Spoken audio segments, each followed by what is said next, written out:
They called me a charity case. For 10 years, I let them laugh. But when they tried to rewrite the rules and steal what I built, I didn't argue.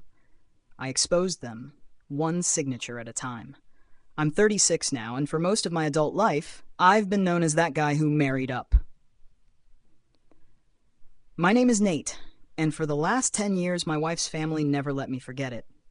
I didn't come from money. I grew up in a small town, raised by a single mom who worked 2 jobs and still managed to bring me sandwiches on her lunch break.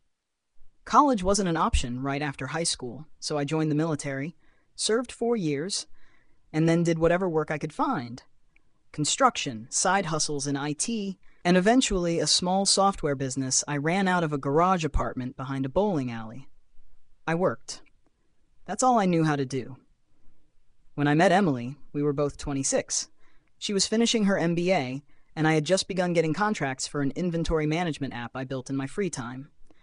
She didn't seem to care about how much money I had. She liked that I read before bed, cooked for myself, and walked dogs on the weekends to make extra cash. For a while, I really thought that was enough. But her family saw it differently. From the first dinner I had with them, it was clear they'd decided who I was. Her father took control immediately, making choices for me without asking. Her mother offered polite smiles but never real attention. And then there was her uncle, the one who always wore cufflinks that cost more than my car. He was the first to call me a charity case, and it became their little family joke after that. At every holiday, every formal dinner, every lake house gathering, they poked and laughed and undermined. They'd offer backhanded gifts or patronizing gestures that they disguised as humor. Her aunt once offered me her husband's tuxedo before an anniversary dinner so I wouldn't look like the valet. Every comment came wrapped in laughter, but it always chipped away at something inside me. Emily would tell me to ignore it, that they were just snobs and didn't know better. But she never actually told them to stop. She never stood up for me, not once. I told myself it didn't matter. I loved her. So I smiled through the insults. I played along at galas and gatherings. I stayed quiet and focused on building my business, quietly, methodically. While they laughed, I worked. Long nights, quiet weekends, and sacrifices no one but me would ever see. Then the pandemic hit, and everything changed.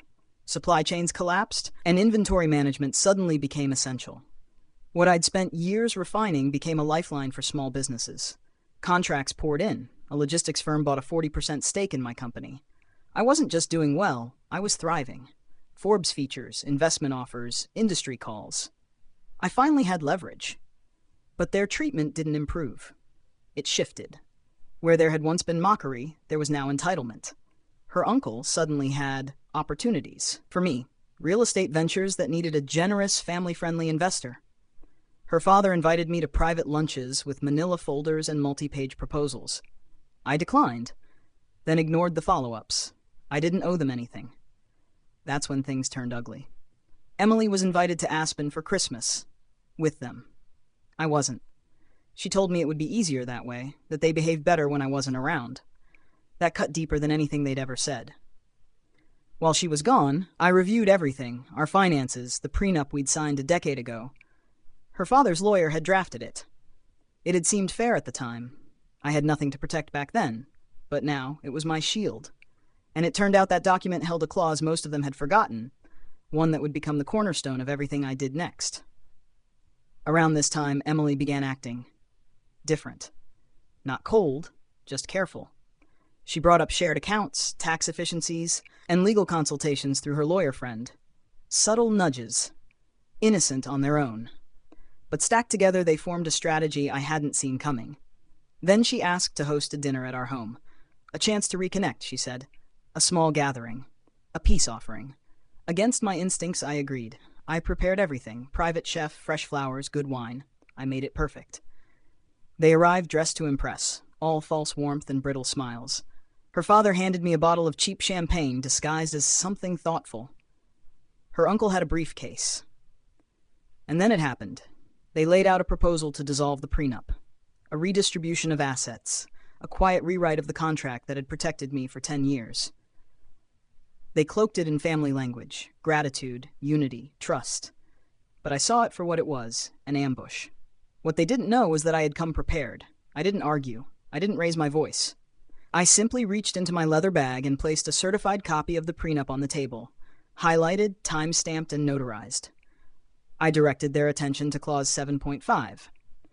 Any third-party attempt to renegotiate the agreement would trigger a legal freeze and a full coercion investigation. Silence swept the room. Then I calmly informed them that I had retained a legal team of my own. The same lawyer they once joked would never take my call had become my closest ally. I let them know I had documented everything, the emails, the suggestions, the quiet manipulations. I exposed them, one line at a time. Then I turned to Emily. I didn't scream. I didn't shame her. I simply asked the questions that had been burning in my chest for months. And when she couldn't answer them, when her silence spoke louder than any defense, I knew what I had to do. I excused the chef. I told the guests dinner was over. I boxed up their food, left them with their papers, and walked away. Upstairs alone, I waited.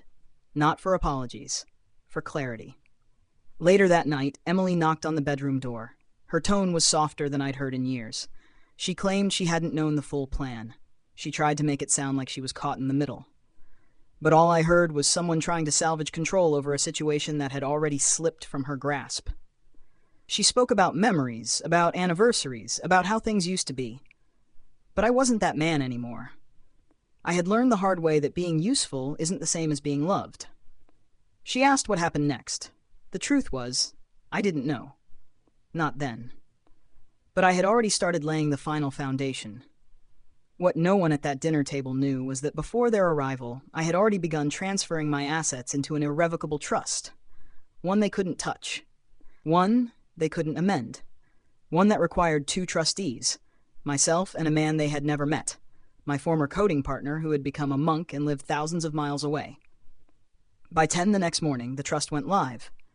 Everything I owned, equity, dividends, even personal accounts, was now protected. Old cards were replaced, shared accounts dissolved, legal structures locked in place.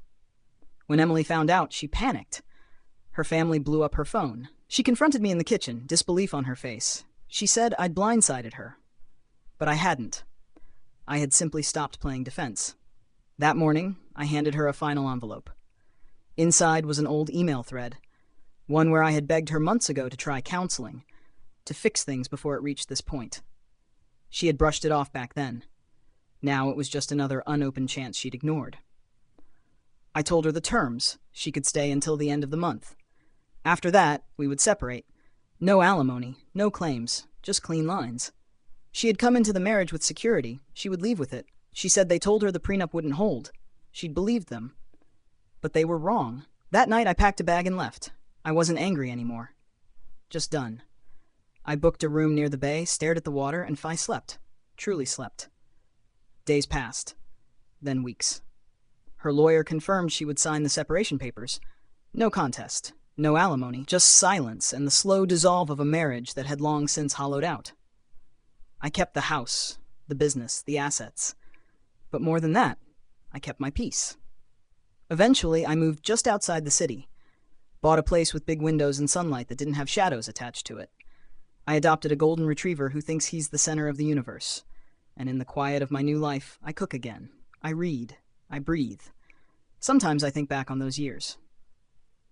Not with anger, with clarity. Because the worst kind of poverty isn't financial, it's emotional. It's the poverty of being surrounded by people who only value you for what you give, and never for who you are. I gave enough. Now I take back what's mine.